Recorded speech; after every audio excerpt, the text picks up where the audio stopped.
Holy Schmidt, they won. How about that? The Browns pull off their 5th win of the season by defeating Cincinnati with a little vindication for the Browns kicker who lost week 1 with a missed field goal. The Browns go on to win 20-18. He's Daryl Ruiter. I am Andy Baskin. This is Brownie Bites. We are glad you're with us. All kinds of news is what we're waiting for on the Browns as they do close out the season. They snap Cincinnati's modest 2-game winning streak, and the Browns walk away a victor. Daryl, thoughts? 2 defensive touchdowns. Myles Garrett is your new single-season sack record holder. And Shedeur Sanders able to get the Browns into field goal territory there on that final drive. And how about the beginning and the end, right? Andre Schmidt misses the field goal in week 1 against the Bengals, and he comes through with a 49-yarder as time expires to give the Browns their 2nd straight win to end the season at 5-11. So good for them. Good, or 5-12, I should say. Good for them. They didn't quit the final 3 games of the season. Remember, we had talked about after the Chicago game and just how ugly that was in that bitter cold. They looked like they wanted to be anywhere but Chicago, and understandably so. But they come back in those final 3 games, Andy. They play well against the Buffalo Bills. They lose a tough one there. They beat the Pittsburgh Steelers at home on the home portion of the schedule, and then they go down to Cincinnati and they beat the Bengals. And yes, they do finish in last place, but they're 1 game behind Cincinnati in the final standings there. But if this was it for Kevin Stefanski, that's a nice way to go out. All right, so let me get your opinion on Kevin Stefanski right now. If you remember, Eric Mangini kept his job because they played hard for the last 4 games of the season. There's no question this team played hard all the way until the very last play of the year. Although the vibe was this week that probably Kevin and the Browns would be parting ways, but still they wanted to wait. There was no announcement immediately after the game. Your thoughts? Yeah, I still think that it's leaning toward Kevin Stefanski and the Browns going their separate ways, which I disagree with, quite frankly. I especially disagree with it if it does not involve Andrew Berry also losing his job, because I just don't think it's fair. I don't think that Andrew Berry did a bang-up job the last couple of years, giving Kevin Stefanski much to work with on the offensive side of the ball. You look at a lot of those third-round picks. Some of those were the first picks that Berry made in drafts, right, because of trades and whatnot, and they just didn't pan out. Those players have not produced on a consistent basis. He has had a good draft class this year, and certainly understand if ownership likes what they saw from the front office there and they want to keep it intact. Sans Paul DePodesta, who's now the president of baseball operations for whatever his title is out there in Denver for the Colorado Rockies. But you look at this situation right now, and I just feel like Kevin Stefanski has earned a 7th year. I mean, he really has, with everything that he's had to deal with. Now, has he been a perfect coach? No. Has he made mistakes? Yes. There's no such thing as a perfect coach and a coach that does not make mistakes.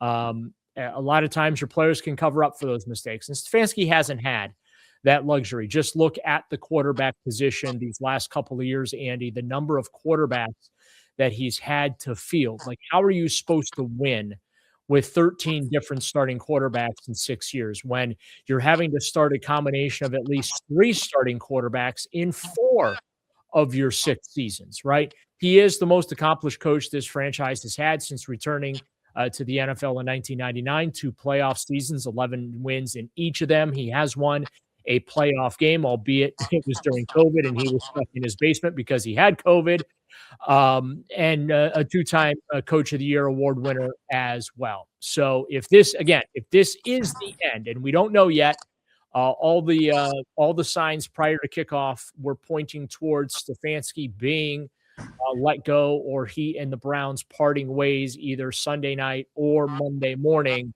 This was a really impressive way for him to go out. All right, so what would help him save his job? Is there anything, or do you think this has already been determined that they'll be parting ways? I feel like the decision's been made. And I don't know that there's anything that he can do at this point to save his job, unless he goes in and begs and pleads for it. And I don't know that Kevin's going to do that, because if you're Kevin, why would you, right? You've you've dealt with so much in the time here, and this is a tough place to win. This is a tough place to be successful, just because of the way the Browns are set up, and it always has been, and I fear that it always will be, unless they decide miraculously to change the way they do things and the way they structure things. I have been very firm in all or none. I'm not advocating for Andrew Berry or Kevin Stefanski to lose their job, Andy. I'm not advocating for it. I have just been very consistent in the last month saying that if Kevin's going to lose his job, Andrew should lose his job as well, because he's as equally culpable for 8 wins over the last 2 seasons combined. Oh, by the way, they're +2 from the win total a year ago with 2 rookie quarterbacks. And now Shedeur Sanders, let's give him some props. Didn't play great, okay? But he got it done when it mattered most. Shedeur Sanders won 3 football games as a rookie. I do think that there is something to be said for that. I know wins aren't a quarterback stat before everyone comes at me, but they did win 3 games that he started. 6 offensive points today, though, threw for 111 yards. He did come through at the time they needed him to, though, right? I mean, he may not have had the greatest of games. His quarterback rating was a 64.8. Yeah. But he got them down the field when he had to at the end of the game. And I am intrigued to see what he would look like next year. And by the way, by winning today, he probably increases his odds of being the starting quarterback next year, doesn't he? I mean, you're dropping back in the draft. Well, I think that it all depends on, again, assuming there's a coaching change. And again, as we're recording this right after Sunday's game, no word has come out. There's been no announcement by the team officially or unofficially. But if there is a coaching change, I think that certainly changes things, because now you no longer have Kevin Stefanski's evaluation of Shedeur Sanders in the mix, who was around this kid, who worked with this kid one-on-one, right? Now you're having someone helicopter in with their own overhead view of Shedeur Sanders as well, right?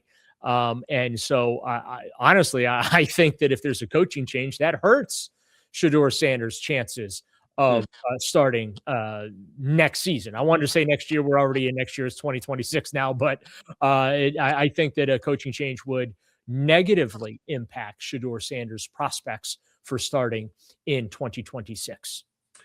I just kind of dive into the game just a little bit. Myles Garrett obviously got the big sack, and it was exciting. I got worried that they were going to get too caught up in the moment of the sack and forget about the game, but they were able to bounce back after the euphoria of getting that record-breaking sack.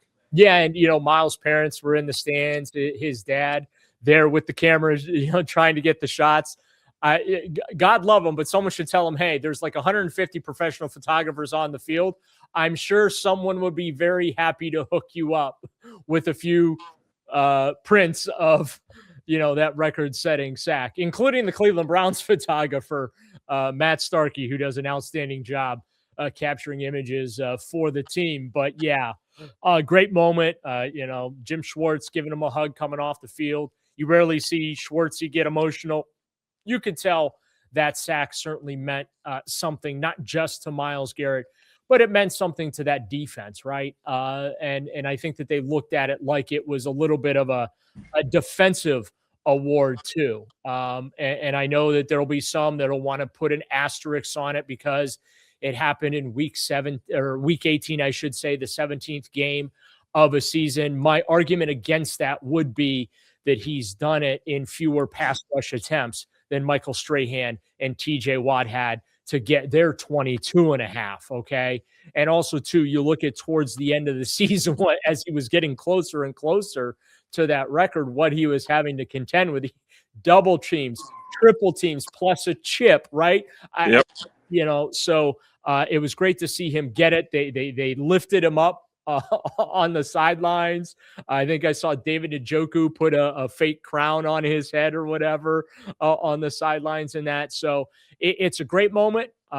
It's a great moment for Myles Garrett. It's a great moment for Myles Garrett's parents and his family that were in attendance. And it was a great moment for the Cleveland Browns and Browns fans as well, because the NFL single season sack king, he's a Cleveland Brown. Pretty impressive. Joel Bitonio, probably his last game. We'll find out later this week. So there are some things that we will be watching for as the Browns try to land the plane on this season and then take off again for next year. Daryl, final thoughts as we head into what could be a very interesting Monday in Cleveland. Yeah, nice way for the Browns to go out this year with a couple of wins. Kevin Stefanski, that would be 45 for him as Browns coach, most of any coach since 1999. They certainly played hard down the stretch, even with all the rumors swirling around the last 3-4 weeks about Kevin Stefanski's future, the future of the football team. The team played hard. Jim Schwartz, I think, should deserve some consideration for a head coaching job. Certainly don't want to lose him. Obviously, if there is a coaching change, you're probably going to lose both him and Tommy Rees and the vast majority of the coaching staff, because you do have to allow the new head coach to pick your coordinators. I don't know that you can bring in a head coach and say, oh, by the way, yeah, Jim Schwartz is going to still be your defensive coordinator and Tommy Rees is going to have to be your offensive coordinator. As much as you love and respect and admire those two gentlemen, you can't do that. You basically neuter your next head coach. So there are decisions that have to be made. I'm expecting news within the next couple of hours, maybe 12 to 18 hours maximum. We should have a definitive word as to whether or not Kevin Stefanski will continue on as the head coach of the Cleveland Browns, or does the organization decide to make their first coaching change since the 2020 offseason. So we're all just going to be sitting tight, waiting for whatever news to follow. And then we will take our coverage from there. But locker cleanout day will be Monday in Berea. And, obviously I will have coverage there. But again, not advocating for anyone to be fired. But if you're going to fire people, I think you got to do the whole thing. You have to fire both Kevin Stefanski and Andrew Berry. I don't think it's fair just to fire one of them. So we'll see what the Haslams ultimately decide to do here. All right, he's Daryl Ruiter. I'm Andy Baskin. The Browns finished the season with a 5-12 record, and they defeat Cincinnati, avenging their Week 1 loss to the Bengals 20-18.